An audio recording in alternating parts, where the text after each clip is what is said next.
Bu səhər iş yerimə çatanda yolun sağında Hacı Cavad məscidinin qabağında bir xeyli insanın toplaşdığını gördüm.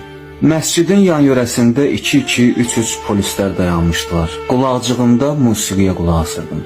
Özü də yüksək səslə. Ətrafdakı səsküydən qulaqlarım azad olmuşdu. Amma məscidin önündəki izdiham mənə qulaqcığı çıxartmağımı əmr elədi. Qulaqcığı çıxaranda mərsiyə səsini eşitdim. Sonra yadıma düşdü ki, bugün Məhərrəm ayının 10-cu günüdür. Deməli, bugün insanlar bura sinə vurmağa, əzadarlıq eləməyə yığılışıblar. Diqqətimi çəkdi, telefonumu çıxarıb uzaqdan da olsa bir şəkil çəkdim. Amma içimdəki bir his deyirdi ki, get, gir məscidə.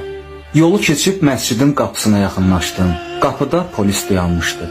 İnsanları bir-bir yoxlayıb içəri buraxırdı. Komandir, olar keçin içəri, şəkil çəkməliyəm. Komandir soruşdu, niyə? Dedim jurnalistəm. Polis çiynimdəki çantanı yoxladı. Sonra əlimdəki paşetə baxıb soruşdu. Bəs o nədir? Dedim dolmadır, günorta yeməyimdir. İstəyirsinizsə çıxarın, bir-iki dənəsini dadın. Polis gülümsəyib məni içəri buraxdı. Adamların içindən sivişib məscidin qapısına çatdım. Bir xeyli ayaqqabı var idi. Adamlarını itirmiş ayaqqabılar.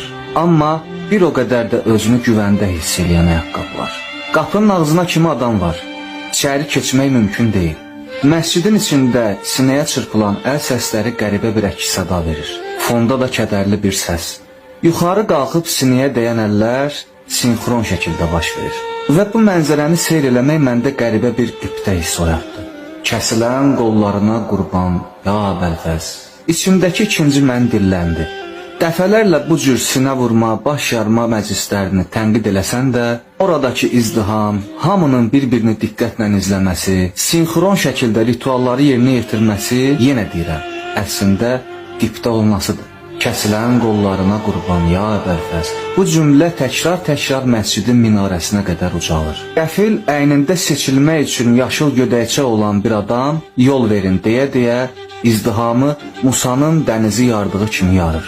Elə yuxarı qalxıb enən əllər də dəniz dalğalarını xatırladır.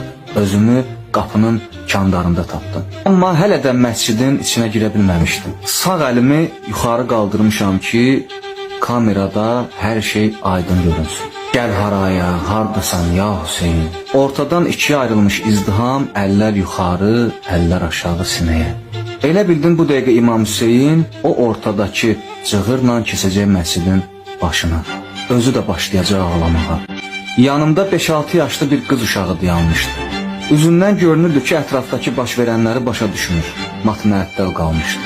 Bəlkə İmam Hüseyin burada olsaydı, yaxınlaşıb o uşağın gözlərindən öpərdi. Diqqətim yayındı və birdən bir-birini qucaqlayıb, təsəlli verən, başımız sağ olsun deyən iki oğlanı gördüm. İndi bildim ki, əslində başımız sağ olsun cümləsi İmam Hüseyindən sonra meydana gəlib. Bundan gözəl arzu varmı? Mərsiyəxan deyirdi, İmam Hüseynin boğazını kəsmək üçün qılıncı yaxınlaşdırdılar, amma qılınc kəsmədi. Bir də cəhd elədilər, İmam zaman məni bağışla, nə olar? Heyvanın başını kəsəndə bıçaq necə çətin kəsər, bax elə kəsirdilər Hüseynin başını. Gördülər alınmır, Hüseyni üzü üstə çevirdilər, boynunun arxasından kəsməyə başladılar. Heyvanı kəsəndə necə çabalayar, ayaqları necə silkələnər, Hüseynin də ayaqları elə silkələnirdi. Çağırdılar, onun ayaqlarını tutdular. İlahi, o boğazı necə kəsmək olar? Oradan Zeynəb öpüb. İlahi, onun sinəsindən Peyğəmbər özü öpüb. Mərsiyəxan danışdıqca yan-yörəmdəkilərin həqiqətən də gözlərindən yaş gəlməyə başlayırdı. Öz içimdə bir anlıq bu hadisəyə olan kədərimlə ata etkisi kədərim bir-birinə qarışdı. İçimdə qəribə bir hüznün bədənimə yayıldığını, ətimin ürpəndiyini hiss elədim. Bacısının gözləri önündə qardaşının başını kəsirdilər. Bu hadisə insanı necə ağlatmaya bilər?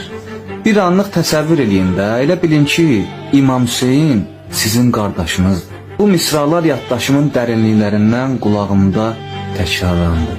Bu Hüseyin kimdir görən, aləmi heyran eləmiş, çəkib Adəm dadın göz yaşını giryan eləmiş. Və qəfil bayaq göyə qalxıb telefonla izdihamı çəkən əlimin yanıma düşdüyünü gördüm. Artıq mən də bir ixtiyar sağ əlimlə sinəmə vururdum. Gözlərim dolmuşdu. Arxama çevrildim. Gördüm ki, iş yoldaşım Ayxan Ayvaz da gözləri dolmuş halda əllərini dizlərinə çırpır.